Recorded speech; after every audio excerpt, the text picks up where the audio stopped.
إن الحمد لله نحمده ونستعينه ونستغفره ونؤمن به ونتوكل عليه ونعوذ بالله من شرور أنفسنا ومن سيئات أعمالنا من يهده الله فلا مضل له ومن يضلله فلا هادي له ونشهد أن لا إله إلا الله وحده لا شريك له ونشهد أن سيدنا ونبينا ومولانا محمدا عبده ورسوله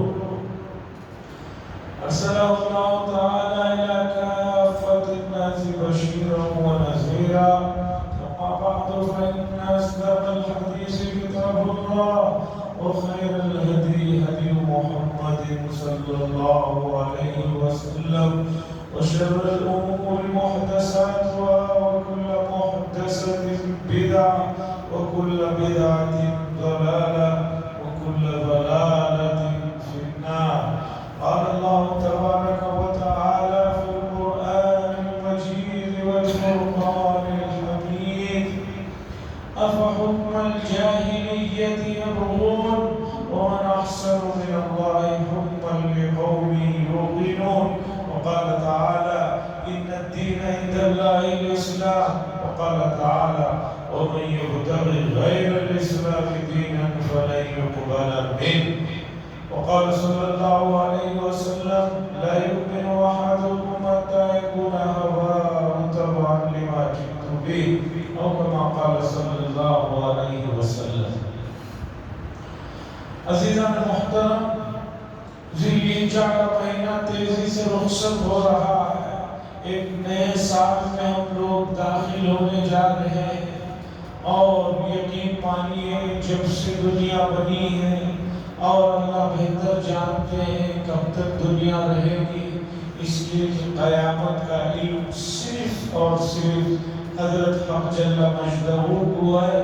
ان اللہ عنده علم الساعہ، کب تک دنیا رہے گی اللہ بہتر جانتے ہیں. لیکن اس دنیا کے آباد ہونے کے ساتھ ہی حضرت آدم علیہ السلام کی تخلیق کے ساتھ ہی حضرت انسان ان کے جد امجد والد محترم حضرت آدم علیہ السلام کی تخلیق کے ساتھ ہی آزمائش کا دور بھی شروع ہو گیا ہے اور یہ آزمائش کا دور قیامت تک جاری رہے گا.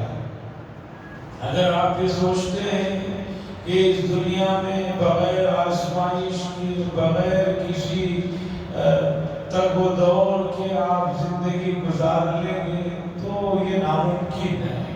یہ دنیا حق و باطل کے درمیان میں کشمکش جاری ہے اور جاری رہے گی. صدِ زکان ہے ازل سے تا امروز،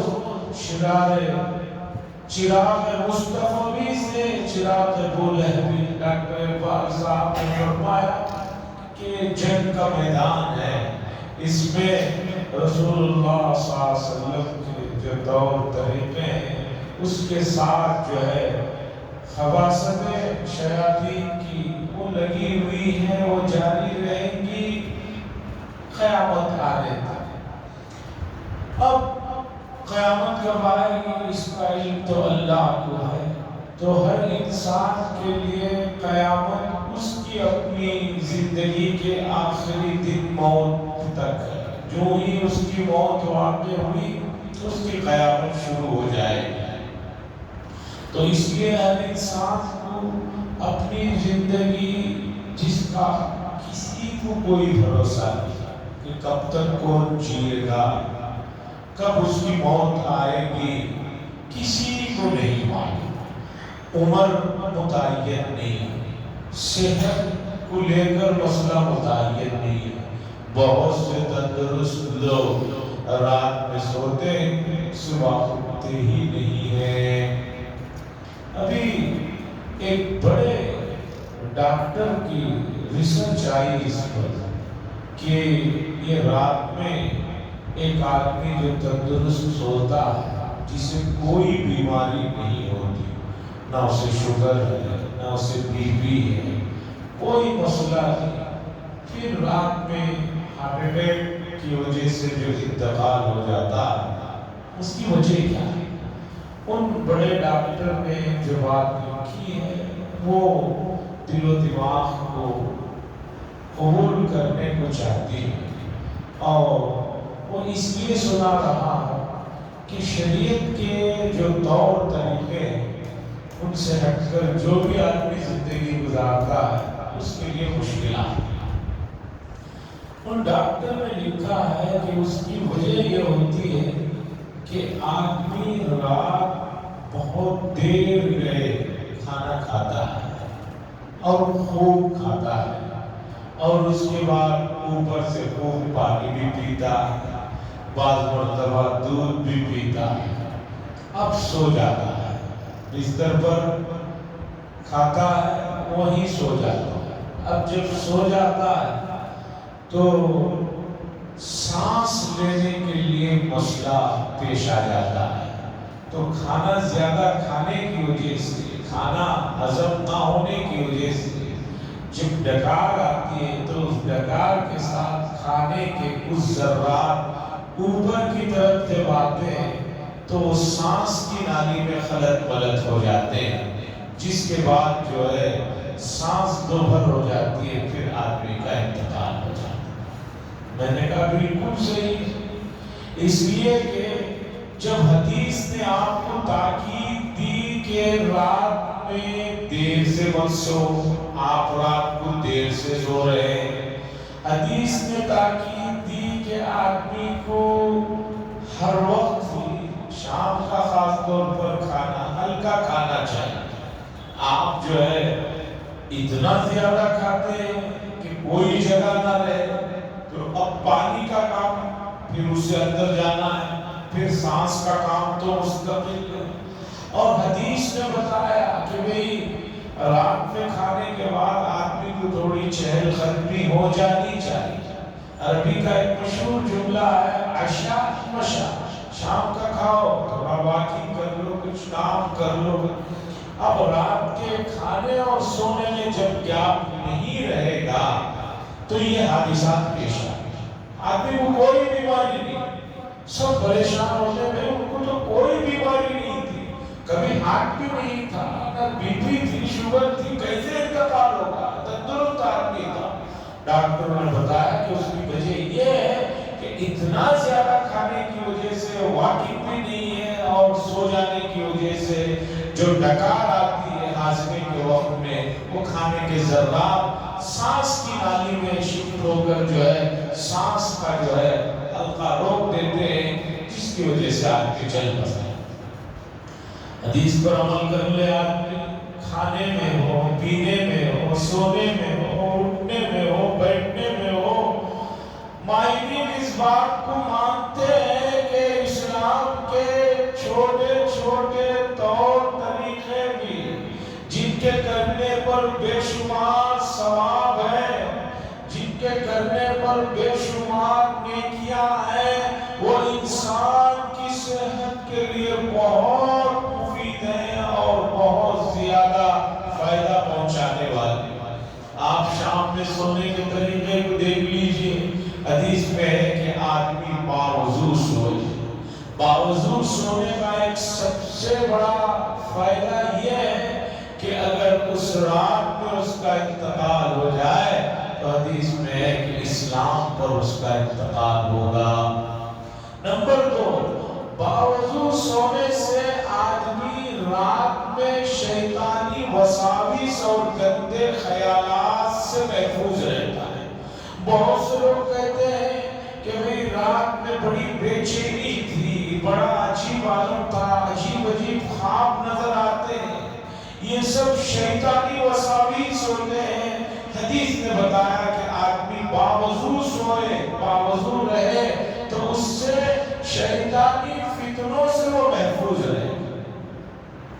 آدمی رات میں سونے سے پہلے استنجا کرتا ہے، کلی کرتا ہے، ہاتھ پیر دھوتا ہے، تھوڑا سا اور محنت کر کے چہرہ پورا دھو لے، ہاتھوں کو دھو لے، مسح کر لے، باوضو سونے کی عادت بنا لے، اس کے فائدے اسے بہت زیادہ محسوس ہوں گے۔ عزیزان گرامی، قرآن و حدیث میں جو بھی چیزیں انسان کی راحت کے لیے ہو سکتے ہیں ان کو تفصیل سے بیان کیا۔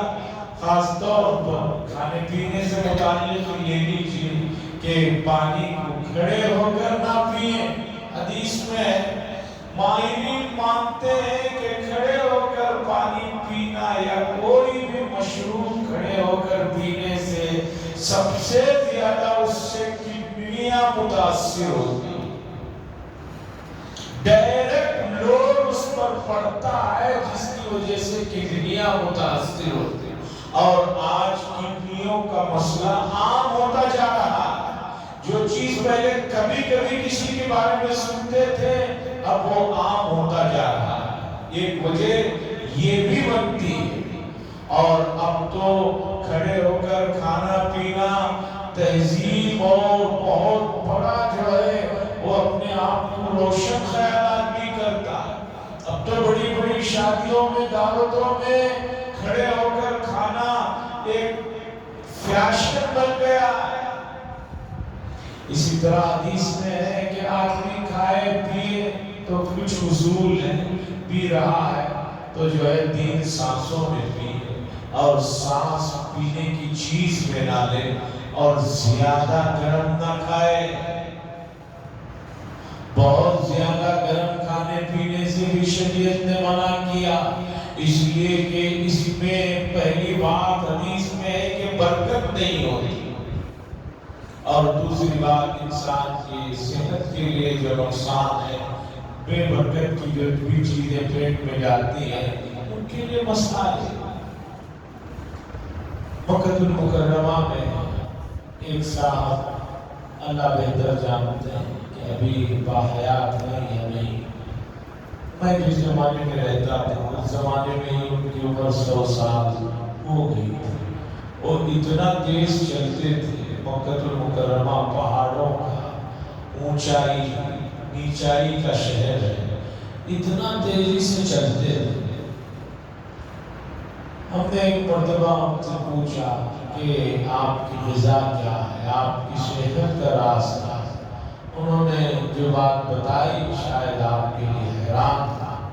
انہوں نے کہا کہ میری غذا بس 2 ہی بلکہ 3 ہے۔ ایک تو نارمل پانی پیتا ہوں، دوسرا کھجور کھاتا ہوں، اور تیسری چیز اونٹنی کا دودھ ہے۔ اس کے علاوہ میں کبھی کوئی چیز کھایا ہی نہیں، نہ چاول، نہ گوشت، نہ سبزی، نہ وہ، نہ یہ، کوئی چیز نہیں۔ انہوں نے کہا کہ غذا تو کوئی بھی ہو سکتی ہے، اصل بات بتاتا ہوں وہ یہ ہے کہ میں نے کبھی کوئی چیز بغیر بسم اللہ کے نہیں کھائی۔ کوئی بھی چیز، کھجور ہو، دودھ ہو، پانی ہو، بسم اللہ پڑھے بغیر میں نے کبھی نہیں کھایا۔ اور اس بسم اللہ پڑھنے کی برکت ہے کہ وہ غذا پیٹ کے اندر جا کر جو ہے واقعی برکتوں کو لاتی ہے، مصیبتوں سے حفاظت فرماتی ہے۔ جس چیز پر اللہ کا نام لے لیا جائے اب وہ چیز بے برکت کیسی ہو سکتی ہے؟ اس کے اندر برکتیں ہی ہو سکتی ہیں۔ میں بسم اللہ کا بڑا اہتمام کرتا ہوں، اور حدیث میں بھی بڑی تاکید آئی ہے کہ ہر بھلے کام کے شروع میں بسم اللہ کو رواج دو، بسم اللہ کو شروع کرو، بسم اللہ پڑھ کر جو ہے جو بھی کام کیا جاتا ہے وہ مکمل ہوتا ہے، وہ ادھورا نہیں ہوتا، ناقص نہیں ہوتا، بے برکت نہیں ہوتا۔ بسم اللہ کو رواج دینے کی ضرورت ہے، اور یہ سب چیزیں تعلیم کے ساتھ ساتھ تربیت سے متعلق ہیں، اور آج تربیت کی بڑی کمی ہے۔ ماں باپ کے پاس بچوں کو تربیت کے لیے وقت نہیں ہے، اور جہاں اسلامی تربیت ہو سکتی ہے وہاں ماں باپ اپنے بچوں کو بھیجنے کے لیے تیار نہیں ہے۔ دینی تعلیم تو سمجھیے کہ ایک رسم بن کر رہ گئی ہے، اس کے لیے لوگوں کے پاس، اکثریت کے پاس ٹائم نہیں ہے۔ دن میں 1 گھنٹہ بچہ قرآن کے لیے نکالے،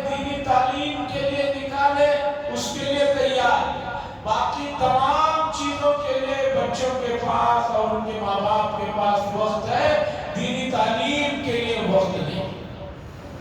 حضرت مولانا پیر ذوالفقار صاحب نقشبندی دامت برکاتہم نے ایک واقعہ لکھا ہے کہ تربیت کسے کہتے ہیں اور اس کا اثر بچوں پر کیسے ہوتا ہے۔ حضرت نے لکھا ہے کہ غالباً وہ ٹورنٹو سے کسی دوسرے ملک کے لیے ہوائی سفر کر رہے تھے۔ ان کے سیٹ کے پاس ایک چھوٹی سی بچی بیٹھی تھی 7-8 سال کی عمر کی، اور اس کے بازو کی سیٹ میں اس کی ماں بیٹھی ہوئی تھی۔ اب جب پلین میں کھانے کا وقت ہوا، کھانا آیا، تو ماں نے بچی کو کھانا خود بھی کھا رہی تھی اور بچی کو بھی کھلا رہی تھی۔ تو بچی ماں سے ہر لقمہ کھانے کے بعد، بریڈ یا جو بھی چیز ماں کھلاتی، ہر لقمے کے بعد بچی، وہ چھوٹی سی بچی ماں کو کہتی تھینکس ممی۔ حضرت نے لکھا تقریباً 13 یا 14 لقمے اس ماں نے کھلایا، ہر لقمے پر بچی نے ماں کا شکریہ ادا کیا۔ اتنی سی چھوٹی عمر میں ماں نے بچی کی ایسی تربیت کی ہے کہ وہ ماں کی اس چھوٹی سی چیز پر شکریہ ادا کر رہی ہے۔ جبکہ ہمیں حدیث میں بتایا گیا کہ آدمی کھاتے ہوئے اللہ کا حمد و شکریہ بیان کرے، اللہم لک الحمد و لک الشکر۔ اگر ماں باپ نے بچوں کو اس طرح تربیت کی ہوتی تو تربیت کا اثر جو ہے بچپن ہی سے ظاہر ہو جاتا ہے۔ عیسائی ہے لیکن جو ہے اخلاق کی تعلیم دی جا رہی ہے۔ آج اخلاقیات کے معاملات میں امت مسلمہ بہت پیچھے ہے۔ آپ کو معلوم ہونا چاہیے کہ اقوام متحدہ کا جو سروے ہوتا ہے اخلاقیات کے سلسلے میں، تو ہر ملک کو ایک نمبر دیا جاتا ہے، وہاں کے مجموعی طور پر جو افراد سے معاملات ہوتے ہیں، وہاں کے جو حالات کی نگرانی اور دیکھ بھال کرنے کے بعد اخلاقیات میں جو نمبر دیا جاتا ہے، آپ کو جان کر حیرت ہوگی کہ امت مسلمہ کے تقریباً 55 یا 58 یا 60 ملک ہیں امت مسلمہ جہاں اکثریت میں ہے یا جہاں پر ان کی حکومتیں ہیں۔ وہ 60 ملکوں میں کوئی بھی ملک جو ہے شروع کے 20-30 نمبر پر بھی نہیں آتا ہے۔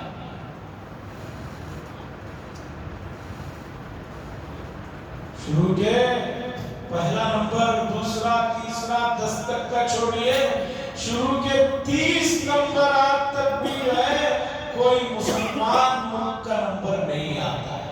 بد اخلاقی، بدامنی اس درجے میں، جبکہ شریعت نام ہے اخلاقیات کا، تہذیب کا اور دوسروں کے دکھ درد کو سمجھنے کا، یہ امت کا بڑا المیہ ہے۔ امت نے جو ہے اخلاقیات جو اسلام کا سب سے بڑا مؤثر ہتھیار ہے اپنے مذہب کی تعلیم و تبلیغ و ترویج کے لیے، اس مؤثر ہتھیار سے کوسوں دور ہے۔ جو ان پڑھ ہیں ان کا چھوڑیے، جو عبادتوں سے دور ہیں ان کا چھوڑیے، خود عبادت گزاروں کا عالم یہ ہے کہ وہ اخلاقیات میں کوسوں دور ہے۔ اخلاقیات وہ مؤثر ہتھیار ہے کہ جس نے گزرے ہوئے زمانوں میں اسلام کو پھیلنے پھولنے کا جو سب سے بڑا ذریعہ بنا وہ اخلاقیات ہے۔ طاقت، پیسہ، یہ تمام چیزیں حتیٰ کی عبادتیں یہ مؤثر نہیں ہوتی غیروں پر، اخلاقیات سب سے بڑا درجہ ہے جس کی طرف امت مسلمہ بہت پیچھے ہے۔ آپ اپنے پرسنل اوقات میں کیا کرتے ہیں یہ کسی کو نہیں پتا چلتا۔ پتا چلتا ہے کہ آپ کسی سے ملتے ہیں تو اسلام نے جو اخلاقیات کا سبق پڑھایا، مسکراتے ہوئے ملاقات کرو، گرم جوشی سے ملاقات کرو اور سامنے والے کا احترام کرو اور اس کی بات کو سنو، یہ نہیں کہ اس کی بات کو آپ کاٹ رہے ہیں۔ اسلام نے اخلاقیات کے سلسلے میں بڑی اونچی چیزوں کو بیان فرمایا، اور آپ نے کہا مجلس میں بیٹھے ہیں، کوئی آدمی آئے تو اس کے لیے جگہ بناؤ، نہیں ہے تو تھوڑا ہل لو، تھوڑا اس طرح کرو جیسے اسے لگے کہ بھی میرے لیے کچھ تو یہاں پر احترام ہے۔ اخلاقیات کا یہ عالم ہے کہ امت اس میں دن بدن گرتی جا رہی ہے، جس کی وجہ سے برادران وطن کے دلوں میں، ان کے ذہنوں میں اسلام سے اور اسلامی تعلیمات سے دوری اور نفرت اور غصہ بڑھتا جا رہا ہے۔ اس پر بھی توجہ دینے کی ضرورت ہے، بڑا مسئلہ ہے، اور اس پر زیادہ کہا جائے تو لوگ ناراض ہو جاتے ہیں۔ بہت سے حساس معاملات ہیں کہ اگر اس پر کچھ کہا جائے امت کا بڑا طبقہ ناراض ہو جاتا ہے کہ اچھا ہمیں یہ بھی بتایا جا رہا ہے، ہمیں یہ بھی سکھایا جا رہا ہے۔ میرے بھائیوں، میرے اللہ کے پیارے بندو، یہ میں نہیں کہہ رہا ہوں، اللہ اور اس کے رسول نے جو باتیں بیان کی ہیں قرآن و حدیث میں وہ سنا رہا ہوں۔ اگر آپ اس سے ناراض ہوتے ہیں یا کوئی ناراض ہوتا ہے تو سمجھیے کہ ایمان میں کمی ہے، کمزوری ہے۔ ایک بیمار کو اگر بیمار کہنے پر غصہ آ رہا ہے تو سمجھیے کہ اس میں ایک اور بیماری ہے۔ بیمار بیماری سن کر اگر شکریہ نہ ادا کرے تو سمجھیے کہ اس کی بیماری اور بڑھ گئی ہے۔ کیا بیمار کو بیمار کہنے پر وہ ڈاکٹر سے ناراض ہوتا ہے یا بلکہ خوش ہو کر کہتا ہے کہ اچھا ہوا کہ آپ نے مجھے یہ بات بتائی، میں اس کی طرف توجہ دوں؟ اگر ایسا نہیں کرتا ہے تو سمجھیے کہ وہ اور بیمار ہے۔ تو اسلام نے جو کچھ سکھایا اگر اس کی طرف توجہ دلائی جائے، اس کی طرف جو ہے رغبت دلائی جائے اور اسے یاد دلایا جائے، اس لیے کہ قرآن نے کہا وَذَكِّرْ فَإِنَّ الذِّكْرَىٰ تَنفَعُ الْمُؤْمِنِينَ، اور نصیحت کیجئے، اور نصیحت کرنا مومنوں کے لیے فائدے کی چیز ہے۔ اگر کوئی آدمی اس سے خفا ہوتا ہے، ناراض ہوتا ہے، غصے میں آتا ہے تو کوئی بات، یہ اور زیادہ مسئلے کے بگڑنے کی وجہ۔ حاضرین اکرام، بات آئیے اسلامی تہذیب اور اخلاقیات کی چل رہی ہے، جس کا لوہا ہر زمانے میں، ہر علاقے میں، ہر جگہ پر اسے منوایا گیا ہے، لوگوں نے اسے مانا ہے۔ آج اسلام کے جو تھوڑے بہت تشخصات مسلمانوں کے لیے اس ملک میں اویلیبل تھے، اب حکومت اس سلسلے میں بھی چھیڑ خانی شروع کر دی۔ گھبرانے کی بات نہیں ہے، میں آپ کو ایک بات بتا دوں، ایکسا سیول کوڈ کے سلسلے میں جو کچھ آج کل ٹی ویوں پر دوسری جگہ لکھا جا رہا ہے اور ٹی ویوں پر ڈیبیٹ جو ہو رہے ہیں، اور جس میں امت کا بھی ایک بڑا طبقہ ایسا لگتا ہے آ کر کہہ رہا ہے کہ بھی ایکسا سیول کوڈ بنایا جائے، ایکسا سیول کوڈ ہونا چاہیے، کامن سیول کوڈ ہونا چاہیے، ایسا بہت سے لوگ آ کر جو انٹرویو دے رہے ہیں، اس سے گھبرانے کی، پریشان ہونے کی بات نہیں ہے، اس لیے کہ ہر دور میں، ہر زمانے میں منافقوں کی ایک بڑی تعداد ہوتی ہے۔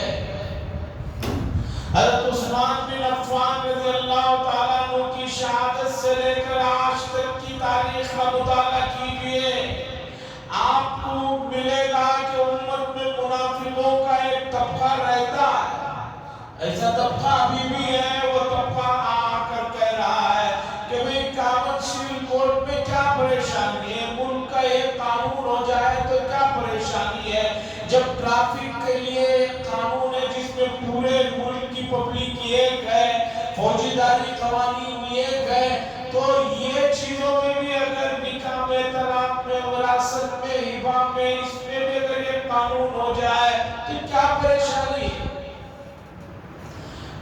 امتیاز جو امت کا ہے خصوصی وہ ختم کرنے کے در پر لگے ہوئے ہیں۔ اور آپ گھبرائیے مت، یہ ملک اتنا بڑا ہے اور یہاں اتنے مذاہب ہیں، اتنی بڑی آبادی ہے کہ یکساں سول کوڈ کے سلسلے میں بات کرنا یا اسے لاگو کرنے کے بارے میں سوچنا کیا ہے۔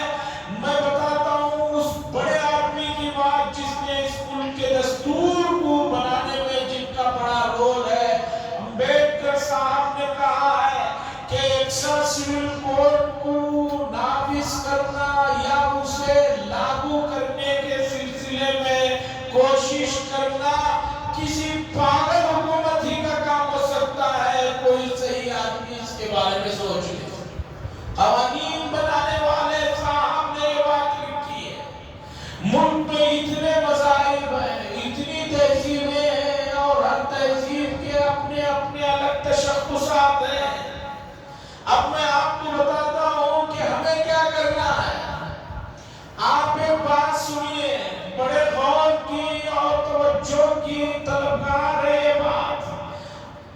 دین اور راستہ یہ دونوں چیزیں ایسی ہیں، آپ نے دیکھا ہوگا کہ میاپ میں بعض مرتبہ شہر کے میاپ میں ایک راستہ ہوتا ہے، لیکن لوگ چلنا پھرنا جب چھوڑ دیتے ہیں تو راستہ ڈیڈ اینڈ ہو جاتا ہے۔ اور کسی جگہ میاپ میں راستہ نہیں ہے، لوگ چلنا پھرنا شروع کرتے ہیں تو وہ راستہ بن جاتا ہے۔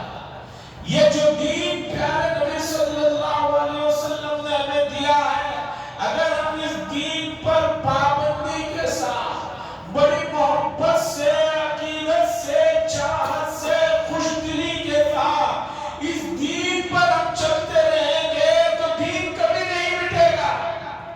دین کوئی الگ سے کہیں رکھی ہوئی چیز نہیں ہے، دین ہر آدمی کا اپنی زندگیوں میں ہوتا ہے۔ اگر ہم نے اس دین پر پابندی کے ساتھ اور اس کے صحیح تقاضوں کے مطابق چلتے رہیں گے، اپنی زندگیوں میں اپناتے رہیں گے، کبھی دین نہیں ختم ہوگا اور دین پر کسی بھی طرح کا ڈاکہ کوئی اثر نہیں رکھے گا۔ لیکن آپ نے جیسے روڈ میں چلنے والے روڈ کو اگر مسلسل روڈ اس راستے میں چلنا چھوڑ دیں تو چند دنوں کے بعد وہاں جھاڑیاں اٹھ جاتی ہیں اور روڈ ڈیڈ اینڈ ہو جاتا ہے۔ اسی طرح اگر آپ نے دین پر عمل کرنا چھوڑ دیا تو سمجھیے کہ دین آپ کے اندر سے نکلے گا تو پھر آپ بے دین رہ جائیں گے اور دین کو ختم کرنے کے لیے دوسروں کو کوئی محنت کرنے کی ضرورت نہیں رہ جائے گی۔ آج آدمی دینی معاملات میں کسی بھی طرح کی چیز کو برداشت نہیں کر سکتے، جو حساس لوگ ہیں ان کو دکھ ہوتا ہے۔ اور لیکن امت کا ایک بڑا طبقہ، تعلیم یافتہ طبقہ، اسے معلوم ہی نہیں ہے کہ کیا ہو رہا ہے، ملک کے آئین میں کیا اختیارات دیے گئے ہیں، اسے کس طرح چھینا جا رہا ہے یا اسے کس طرح تبدیل کیا جا رہا ہے۔ اسے صرف اپنی ذات کی زندگی تک وہ محدود رہ کر رہ جائے گا تو یہ اس کے لیے بڑی بدنصیبی کی بات ہے، بہت افسوس کی بات ہے۔ عزیزہ نگرامی، بہت سے تعلیم یافتہ لوگ یہ کہہ رہے ہیں کہ پورے ملک میں ایک قانون آ جائے تو ملک ترقی کرے گا، کامن سول کوڈ آ جائے، civil code, common civil code آ جائے تو پورا ملک سب کے لیے یہ قانون ہو جائے گا، ہر آدمی نکاح حکومت کے بتائے ہوئے طریقے پر ہی کرنا ہوگا، اگر علیحدگی اختیار کرنا ہوگا تو اسے چھوڑنا ہوگا، یہ ہو جائے گا تو ملک بہت ترقی کرے گا۔ یہ ایک دیوانے کا خواب ہے، یہ پاگل پن کی انتہا ہے۔ جیسے کوئی آدمی کہے کہ بنگلور میں ترقی اس لیے نہیں ہو رہی ہے کہ اس کا نام برابر نہیں ہے، اس کا نام بدل دیا جائے، جیسے کہ چل رہا ہے نام بدلنے کا قانون، تو نام بدل جانے سے